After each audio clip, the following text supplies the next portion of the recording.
Hi viewers, welcome to our channel. ప్రస్తుతం మనతో పాటు దాము బాలాజీ గారు సీనియర్ జర్నలిస్ట్ ఉన్నారు. వారితో ఒకసారి మాట్లాడదాం. సో నమస్కారం సార్. నమస్ సార్, కూటమి ఎమ్మెల్యేల పైన ఒక సర్వే నిర్వహించారని, ఆ సర్వేలో 70% వీళ్ళపైన వ్యతిరేకత ఉందని చెప్పేసి వచ్చినట్టుగా కూడా చెప్తున్నారు సార్.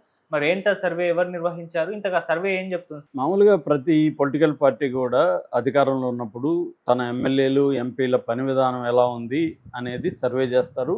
ఆ సర్వే ఆధారంగా ర్యాంకులు కూడా ఇస్తూ ఉంటారు. ఎందుకంటే వ్యతిరేకత ఎప్పుడైనా కూడా పై స్థాయిలో ప్రభుత్వం ఎన్ని మంచి పనులు చేసినా కింది స్థాయిలో ఎమ్మెల్యేలు, జిల్లా నాయకులు వీళ్ళు బాగలేకపోతే వ్యతిరేకత తీవ్రంగా వస్తుంది. జగన్కి కూడా అది జరిగింది. జగన్ కూడా సర్వేలు చేయించుకున్నాడు, ఒకటికి 3 సార్లు సర్వే చేయించుకున్నాడు, చాలామందిని హెచ్చరించాడు. తర్వాత విన్నని వాళ్ళకి చాలామందికి పదవులు ఇవ్వలేదు, రీషఫుల్ చేశాడు, ఏవో చేశాడు, అది ఫెయిల్ అయింది. చంద్రబాబు కూడా ఇది ముందు నుంచి ఉంది. ఆయన తన ఎమ్మెల్యేలని పని విధానాన్ని మదింపు చేయడానికి కోసం సర్వేలు చేయడం అనేది ఉంది. గత కొంతకాలంగా ఏమవుతుందంటే, ఈ ప్రభుత్వం వచ్చి 10 నెలలు అయింది ఆంధ్రప్రదేశ్లో. ఈ ప్రభుత్వం వచ్చినప్పటి నుంచి కూడా తెలుగుదేశాన్ని సపోర్ట్ చేసే ఈనాడు జ్యోతిని అనేక విషయాల్లో ఎమ్మెల్యేలు సరిగా లేరు అని చెప్పి వాళ్ళే కాంక్రీట్గా ఇసుక విషయంలో కావచ్చు, మద్యం విషయంలో కావచ్చు, గ్రావెల్ కావచ్చు, జామాయిల్ కావచ్చు, రేషన్ కావచ్చు, ల్యాండ్ కావచ్చు, రియల్ ఎస్టేట్ కావచ్చు, మైనింగ్ కావచ్చు, ఇలాగా అనేక సెక్టర్స్లో ఎమ్మెల్యేలు ప్రజల నుంచి లేకపోతే పబ్లిక్ ప్రాపర్టీని ఎలా దోచుకుంటున్నారు. చాలా చోట్ల వైసీపీ నాయకులతో కుమ్మక్క అయిపోయి, గతంలో 5 ఏళ్లలో వైసీపీ ఎక్కడెక్కడైతే వైసీపీ నాయకులు దోచుకున్నారో వాళ్ళతో వీళ్ళు కుమ్మక్క అయిపోయి వీళ్ళు ఎలా చేస్తున్నారు అనేది నెల్లూరు జిల్లాలో కావచ్చు, ఇసుక మైనింగ్ విషయంలో కావచ్చు, మద్యం దీంట్లో కావచ్చు, అనేక విషయాలు ఎలా చేస్తున్నారు అనేది డీటెయిల్గా ఈనాడులో జ్యోతిలోనే వస్తున్నాయి. ఈ ప్రభుత్వాన్ని పట్ల అసంతృప్తి రోజు రోజుకు పెరుగుతుందని ఈనాడు జ్యోతినే రాస్తున్నారు. ఈ నేపథ్యంలో చంద్రబాబు ఒక సర్వే సంస్థ ద్వారా మొత్తం ఎమ్మెల్యేల పని విధానం మీద డీటెయిల్గా సర్వే చేయించారని చెప్తున్నారు. ఇది కొంతమంది ఐఐటి నిపుణులు ఈ సర్వేలో పాల్గొన్నారు, చాలా సిస్టమేటిక్గా చేశారని చెప్తున్నారు. ఇందులో మొత్తం 164 మంది, కూటమికి సంబంధించిన 164 మంది ఎమ్మెల్యేల మీద సర్వే చేస్తే అందులో 71 మంది ఎమ్మెల్యేల మీద 70% వ్యతిరేకత ప్రజల్లో ఉందనేది ఒక షాకింగ్ నివేదిక. చంద్రబాబుకు అందినని ఒక వార్త వైరల్ అవుతుంది. ఇది ఎంత అఫీషియల్గా నిజమా కాదో తెలియదు, కానీ తెలుగుదేశం వాళ్ళు కూడా కొంతమంది పోస్టులు పెడుతున్నారు ఎమ్మెల్యేల మీద వ్యతిరేకతని. కొంతమంది తెలుగుదేశాన్ని సపోర్ట్ చేసే ఈ పోల్ మేనేజ్మెంట్ సంస్థలు కొన్ని ఉన్నాయి, వాళ్ళ అఫీషియల్ పేజీల్లో కూడా చూస్తే మనం పలానా నియోజకవర్గంలో పలానా ఎమ్మెల్యే మీద వ్యతిరేకత కనిపిస్తుంది, ఇలాగే వాళ్ళు పోస్టులు పెడుతూ ఉన్నారన్నమాట. సో ఇది ఒక రకంగా చంద్రబాబు పరిపాలన అంటే ఈ కూటమి ప్రభుత్వ పరిపాలన పట్ల ప్రజల్లో తీవ్ర వ్యతిరేకత రావడానికి కారణాలు ఏంటి అనేది అన్వేషిస్తున్నారు. ఇది 71 మంది మీద మాత్రం 70% ఉంటే మిగతా 60%, 50 నుంచి 60% వ్యతిరేకత ఉండే ఎమ్మెల్యేలు కూడా చాలా పెద్ద సంఖ్యలోనే ఉన్నారనేది చెబుతున్నారు. సో దీని ఎమ్మెల్యేల మీద వ్యతిరేకత కారణాలు ఏంటి? ఒకటి లోకల్ కారణాలు అయితే, 2 ప్రభుత్వ వైఫల్యంలో కూడా మనకు క్లియర్గా కనపడుతుంది. 10 ఏళ్ళు అయిపోయింది, కానీ 6 గ్యారంటీల్లో కేవలం ఒక్క పెన్షన్లు మాత్రం రెగ్యులర్గా అమలు అవుతున్నాయి. గ్యాస్ సిలిండర్లు ఇస్తున్నామని చెప్తున్నారు, కానీ అది ప్రాక్టికల్గా అమలు హామీ కావట్లేదు. ఆల్రెడీ రైతుల విషయంలో చేతులెత్తేసారు. 20,000 ఇస్తామని చెప్పారు, రైతు భరోసాకి ఇవ్వలేదు. అట్లాగే ప్రతి బిడ్డకి 15,000 ఇస్తామన్నారు, అది ఇయర్ లేదు. తల్లికి వందనం ఇయర్ లేదు. తర్వాత యువతకి 20 లక్షలు ఉపాధి, కానీ నెలకు 3,000 రూపాయలు ఇస్తామన్నారు, అది లేదు.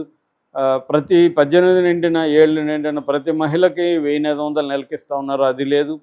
తర్వాత ఉచిత బస్సు అనేది ఇప్పటికీ తేలలేదు. ఇప్పుడు అది కూడా ఓన్లీ వితిన్ ద జిల్లాల్లో మాత్రం ఇస్తామని మొన్న అసెంబ్లీలో ప్రకటించారు, అది కూడా ఎప్పుడు అనేది తెలీదు. మొత్తానికి 2 బడ్జెట్లు పెట్టినా కూడా 2 బడ్జెట్లో ఈ సూపర్ 6 హామీలకు ఏమీ డబ్బులు కేటాయింపులు జరగలేదు.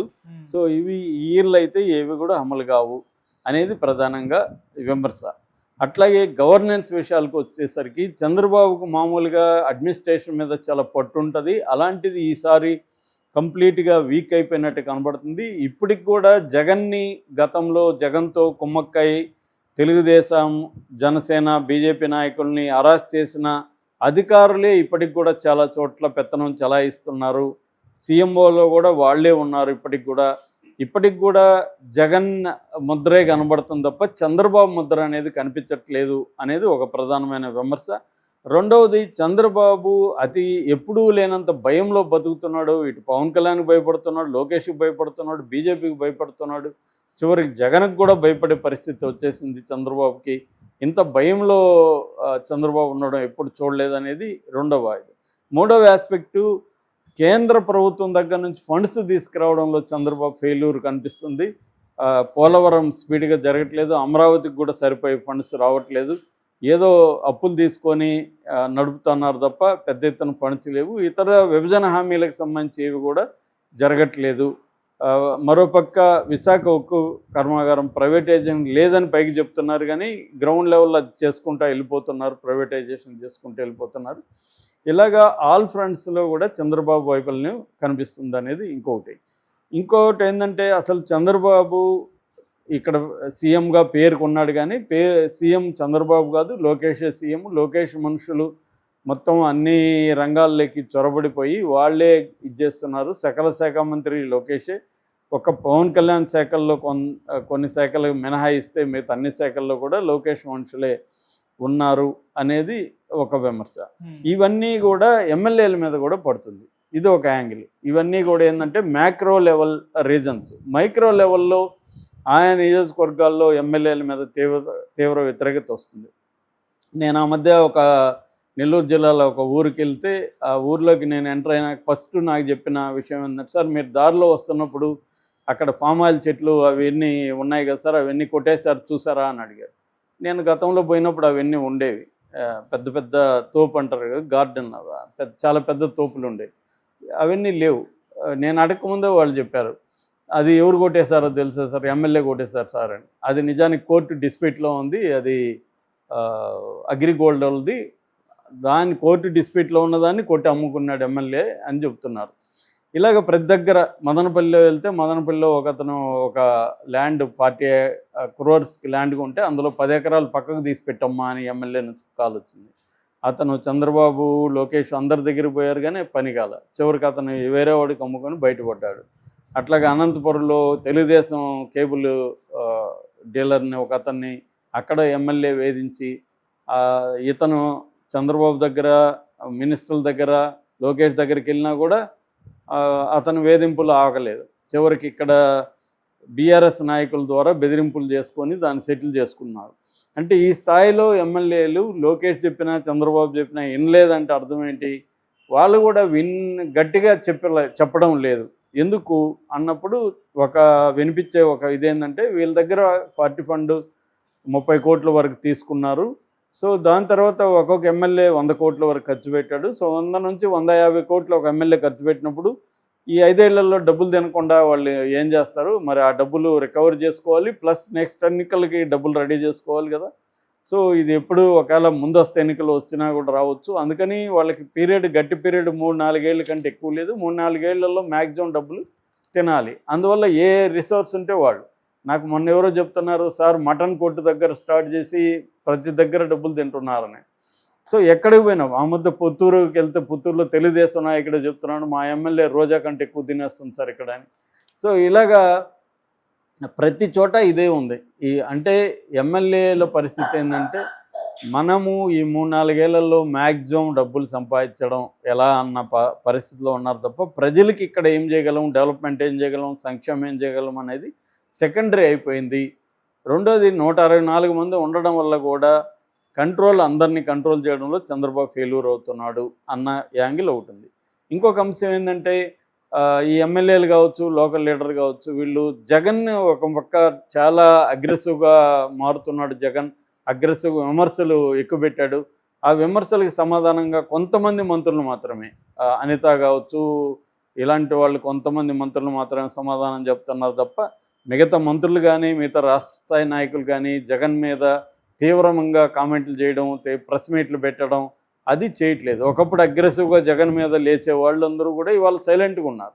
నిన్న కూడా నేను బట్టలిప్పుతా తోలు తీస్తా అదే అని మొన్న మాట్లాడడం, నిన్న కూడా కర్నూలు నాయకుల సమావేశంలో జగన్ ప్రతిదానికి ప్రతీకార చర్య ఉంటుందని హెచ్చరిస్తున్నాడు.